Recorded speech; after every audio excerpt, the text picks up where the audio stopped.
Imagine o silêncio pesado de uma câmara de pedra. O ar cheira a poeira antiga, metal oxidado e resina de madeira. Uma lamparina vacila.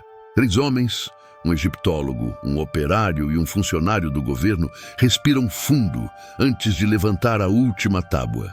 Por um instante, nada. Depois, a penumbra devolve brilhos, ouro, lápis-lazuli, escaravelhos. Um deles sussurra que ninguém toque. Outro, com a avidez de quem espera a vida inteira, por isso, dá um passo a mais. É nesse gesto que nascem as histórias de tesouros amaldiçoados. Riquezas que, em vez de salvar, arrastam para o abismo quem as encontra. Ao longo dos séculos, reinos ruíram e impérios mudaram de mapa pelo simples rumor de um baú escondido. Mas em quase todas as lendas de fortuna instantânea existe a mesma advertência: nada vem de graça. Hoje, vamos atravessar tumbas, cofres e cabines de navios para entender por que certas riquezas parecem cobrar, com juros, o atrevimento de quem as tira do lugar. Comecemos pelo caso que virou sinônimo de maldição, o túmulo de Tutancâmon. No início da década de 1920, o Vale dos Reis parecia esgotado. Howard Carter insistiu. Dia após dia, raspando poeira, seguindo pistas mínimas até que numa manhã quente, um degrau talhado na rocha. Depois outro e outro. Diante da porta selada, o mecenas Lord Carnarvon segurou a respiração. Carter fez um furo, aproximou uma vela e viu coisas maravilhosas. Menos de um ano depois, Carnarvon morreu após uma picada de mosquito infectada, e jornais do mundo inteiro batizaram o episódio de Maldição do Faraó. Outros nomes foram adicionados à lista de infortúnios: pneumonias, acidentes, falências. Parte é coincidência, parte é exagero, parte é poeira contaminada em ambientes fechados. Mas a narrativa prendeu como ferro em brasa, mexeu com o repouso do rei, paga-se o preço. A lição que atravessa o tempo não é mágica, é arrogância. Entrar num mundo que não é seu e achar que não há consequências. Do Egito, saltamos para um brilho frio, azul violáceo, o diamante Hope. Extraído provavelmente na Índia, chegou à Europa no século XVII e, como toda pedra grande demais, carregava histórias demais. Foi talhado, revendido, perdido, recuperado. Onde passou, sobrou boato de ruína. Nobres guilhotinados, falências, mortes prematuras. A pedra mudou de donos como quem troca de pele, até parar no Museu de História Natural de Washington, onde é seguro olhar, mas só olhar. O mito, claro, supera os arquivos. Ainda assim, há algo de pedagógico nessa joia. Fortuna sem contexto vira imã de cobiça, e a cobiça sempre pede sangue. Treasure não é só pedra.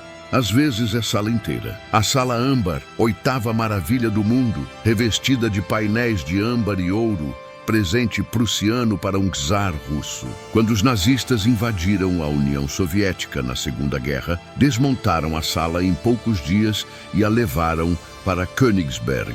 Depois, sumiu. Bombardeio? Trem desaparecido? Cofre de mina? A Sala Âmbar virou fantasma. Desde então, não faltam buscas que terminam em avalanche, explosão de minas, desabamentos. Não é maldição medieval, é o risco real de perseguir sombras em lugares perigosos. E, no entanto, equipes voltam ano após ano empurradas pelo mesmo motor. Talvez eu encontre. Talvez comigo seja diferente. É sempre esse talvez que abre a porta do desastre. Nem todo tesouro amaldiçoado vem das elites. Em 1715, um comboio espanhol abarrotado de ouro e prata naufragou na costa da Flórida durante um furacão. Séculos depois, mergulhadores amadores e caçadores profissionais refizeram o caminho do galeão. A recompensa? Moedas que brilham como sóis sob a lâmpada dos laboratórios.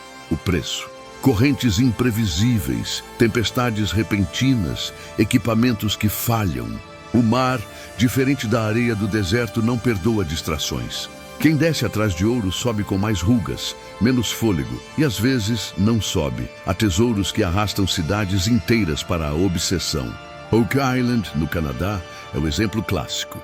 No fim do século XVIII, 3 jovens viram um afundamento circular no chão e decidiram cavar. A cada camada, madeiras, marcas, histórias, e água entrando por túneis que ninguém sabia que existiam. Desde então, gerações tentaram a sorte. Companhias, inventores, milionários. Resultado, fortunas dilapidadas, patentes inúteis, acidentes fatais. A ilha virou um espelho da ganância.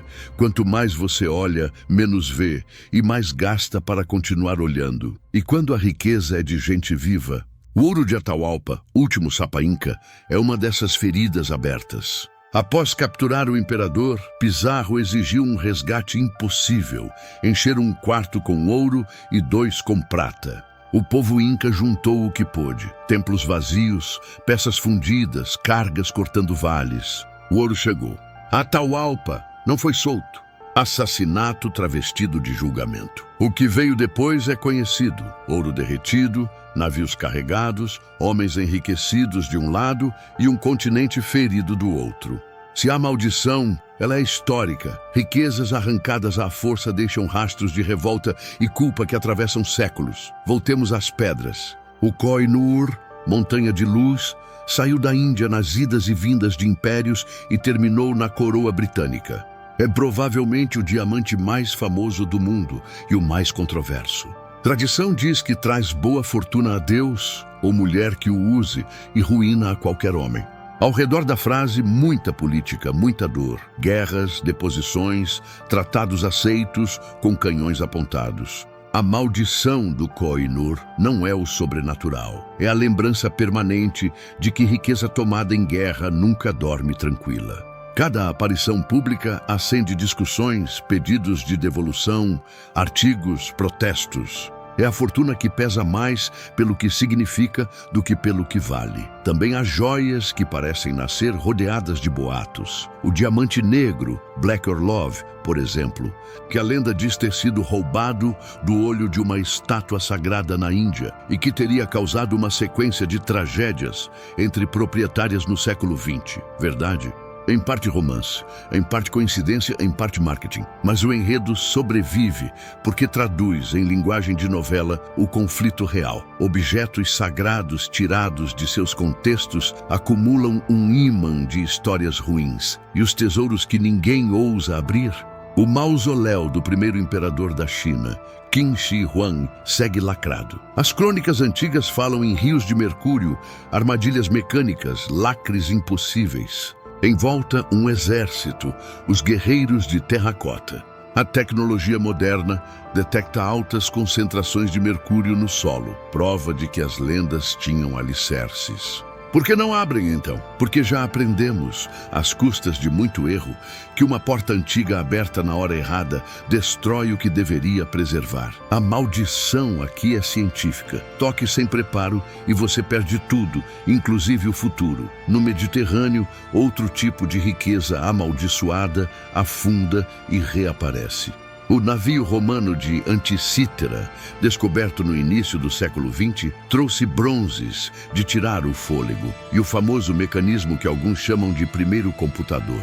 As primeiras tentativas de resgate custaram vidas. Sem equipamentos adequados, mergulhadores subiram rápido demais, contraíram a doença dos mergulhadores, ficaram com sequelas. O recado do mar se repete: pressa é inimiga da vida e da ciência. Cada peça exige técnica, tempo, humildade. O tesouro que não aceita atalho. Há ainda as riquezas que parecem concentrar azar como para-raios. Em 1713, um monge italiano registrou o museu maldito de um colecionador que comprava objetos de execuções, armas de duelos fatais, relíquias profanadas. Era mais um gabinete de curiosidades mórbidas do que um museu, e quase tudo que por ali passava deixava um fio de tragédia. Herdeiros doentes, incêndios, ruínas financeiras. Superstição, em parte. Mas quantas famílias desabam quando o núcleo de suas conversas vira um altar de morte?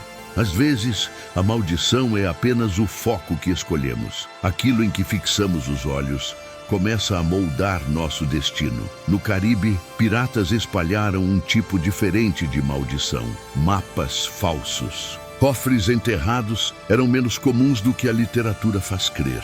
O que abundava eram boatos úteis para que rivais cavassem o lugar errado. Séculos depois, aventureiros com paz e sonhos repetiram o erro, cavando até o próprio fracasso.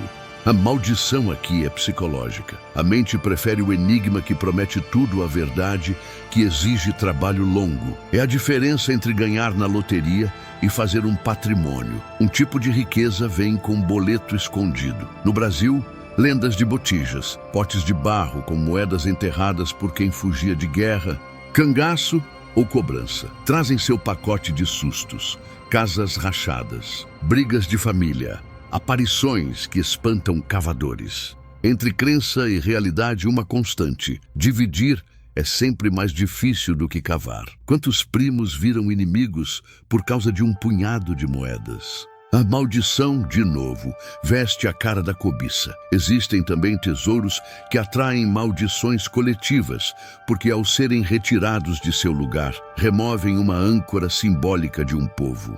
Pense em peças rituais levadas a museus europeus durante campanhas coloniais, máscaras, tronos, objetos de culto. Muitos desses povos falam em pragas, esterilidade, desgraça, enquanto o objeto sagrado estiver longe. Para os céticos são metáforas. Para quem crê, são feridas abertas. Em ambos os casos, o efeito é real. Comunidades entram em conflito, identidades se fraturam, e a maldição aparece sob a forma de uma crise social que só se desfaz quando a peça volta. Às vezes, nunca volta. Mas será que toda a história ruim nasce da fortuna encontrada? Nem sempre. Há tesouros cuja maldição é a polícia.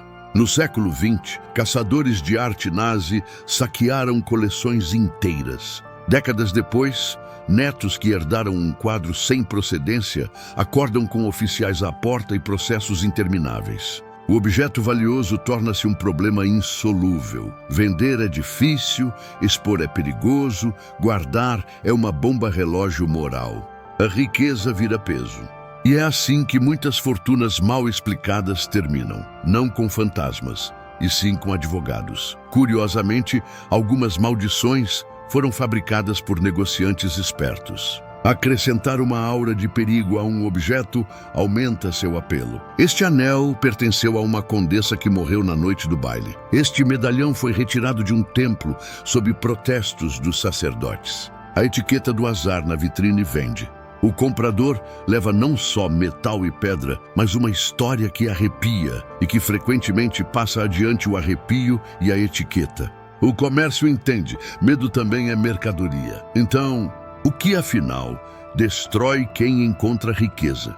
Às vezes, são fatores bem prosaicos: esporos tóxicos em tumbas fechadas, mercúrio e arsênico em pigmentos e conservantes antigos, mergulhos mal planejados, minas instáveis, cordas que arrebentam, tempestades. Outras vezes, são coisas que não cabem num microscópio. Culpa histórica, brigas por herança, processos, obsessões. E, é claro, o que nunca admitimos ao abrir uma arca, a nossa própria predisposição ao excesso. Tesouros amplificam o que já somos. Se houver prudência, viram legado. Se houver vaidade, viram sentença. Talvez a melhor história para encerrar seja a de um tesouro que ninguém tocou. Em 1929, trabalhadores encontraram num porão de igreja da Europa Central um cofre lacrado com inscrições pedindo que nunca fosse aberto antes do tempo.